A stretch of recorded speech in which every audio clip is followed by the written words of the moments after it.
MBA आज भी एक मेजर चॉइस है after graduation.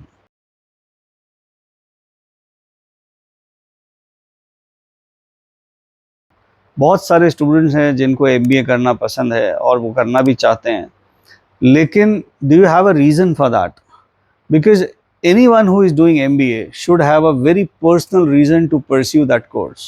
Otherwise, we already have seen a huge mushroom growth of people or the institutions, those who are into the industry and are unemployed.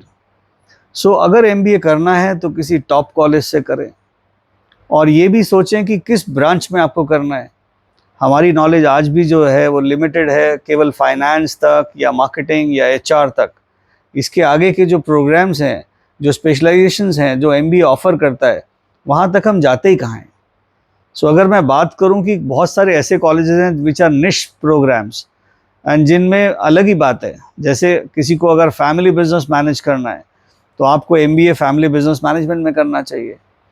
और अगर आपकी background agriculture technology से है या बीएससी एग्रीकल्चर से है या आप कहीं ना कहीं फार्मिंग प्रोडक्ट्स में डील करते हैं तो आपके लिए एग्रीकल्चर बिजनेस मैनेजमेंट एक एक्सीलेंट प्रोग्राम हो सकता है। इसके अलावा if you are an IT engineer, right, you can actually get into MBA into business systems, क्योंकि ये भी एक स्पेशलाइजेशन है जहाँ पर बिजनेस सिस्टम्स को कैसे बनाया जाता है, या प्रोडक्ट मैनेजर्स जिसमें कि अलग अलग तरह से आप टेक्निकल प्रोडक्ट्स क्रिएट करते हैं, that can be adding lot of revenue for the organisation. इसके अलावा भी you have programmes like social welfare and business management जो कॉर्पोरेट सोशल रिस्पॉन्सिबिलिटी को एड्रेस करते हैं। इतनी बड़ी रेंज है। You can also have media management as a specialisation in MBA, and some of you those who are sports persons can also have sports management as a specialization. Beyond that, you even have music management or music business management as a program that can be done with an MBA.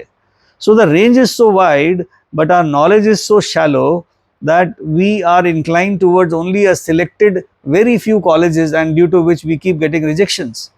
So अगर आपको ये मालूम करना है कि आपके साथ कौन सा MBA बेस्ट हो सकता है, you can always come for a career counseling session with me and I will sort it out for you, like what is the best option that can be created for you, where you can live for the next 40 years and you will be very happy also.